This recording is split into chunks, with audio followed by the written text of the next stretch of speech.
गुजरात के कई जगहों में बाढ़ जैसी हालत हो गई है। राजकोट और जामनगर में इसका सबसे ज्यादा असर हुआ है। इन दोनों जगहों पे 7 से 10 इंच बारिश हुई है। सौराष्ट्र में 2 दिनों से मूसलाधार बारिश हो रही है। बारिश के कारण स्कूल और कॉलेज को छुट्टी दे दी गई है। तमिलनाडु राज्य सरकार ने राष्ट्रीय पात्रता सह प्रवेश परीक्षा नीट को खत्म करने का बिल पास कर दिया है। इस बिल के अनुसार तमिलनाडु के एमबीबीएस और बीडीएस कॉलेजों में 12वीं के रिजल्ट के आधार पर प्रवेश होगा, न कि किसी पात्रता पास करके। 80 साल के कांग्रेस नेता ऑस्कर फर्नांडीज का मैंगलोर में निधन हो गया। इस साल जुलाई में उनकी ब्रेन सर्जरी हुई थी और वो उस समय से कोमा में थे। उन्हें गांधी परिवार का करीबी माना जाता था और यूपीए सरकार में केंद्रीय मंत्री रह चुके हैं। पूर्व राष्ट्रपति ज्ञानी जैल सिंह के पोते सरदार इंद्रजीत सिंह भाजपा में शामिल हो गए। उन्होंने कांग्रेस पे संगीन लगाते हुए कहा कि कांग्रेस ने उनके दादाजी की हत्या करवाई है। उन्होंने कहा कि उनके दादाजी कांग्रेस के बहुत वफादार थे और उसके बाद भी उनके साथ ऐसा व्यवहार हुआ।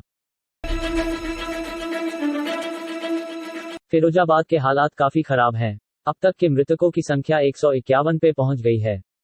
मरीजों को इलाज के लिए काफी मुश्किलों का सामना करना पड़ रहा है। एक बिस्तर पर 2 मरीजों को स्वीकार किया जा रहा है।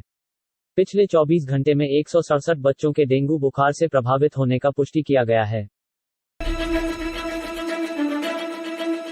प्रधानमंत्री नरेंद्र मोदी और मुख्यमंत्री योगी आदित्यनाथ आज अलीगढ़ में राजा महेंद्र प्रताप सिंह राज्य विश्वविद्यालय और रक्षा कॉरिडोर का शिलान्यास करेंगे। इससे अलीगढ़ के आसपास विकास होने की उम्मीद है, जिससे स्थानीय लोगों को रोजगार मिलेंगे। ओला के संस्थापक भावेश अग्रवाल ने कहा कि तमिलनाडु में बन रही फैक्ट्री में केवल महिलाएं काम करेंगी। इस फैक्ट्री में 10,000 महिलाएं नियुक्त किए जाएंगे और ये दुनिया का सबसे बड़ा ऑटो मैन्युफैक्चरिंग प्लांट होगा जो पूर्णतया महिलाओं द्वारा संचालित होगा। माननीय प्रधानमंत्री श्री नरेंद्र मोदी की अध्यक्षता में आर्थिक मामलों की मंत्रिमंडलीय समिति (CCEA) ने 8 सितंबर 2021 को न्यूनतम समर्थन मूल्य (MSP) में वृद्धि को मंजूरी दे दी है।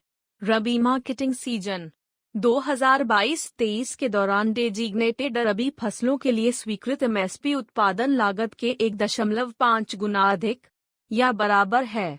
किसानों को उनकी उत्पादन लागत से अधिक प्रत्याशित प्रतिफल होने का अनुमान है। इन फसलों के लिए गेहूं और रेपसीड सरसों 100%, दाल 79%, चना 74%, जौ 60%, कुसुम 50% डंडा।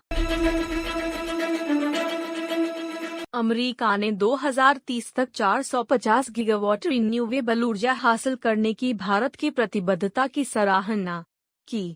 विद्युत मंत्री ने अमेरिकी कंपनियों को हरित हाइड्रोजन और इलेक्ट्रोलाइजर के लिए आगामी बिड्स में भाग लेने के लिए आमंत्रित किया।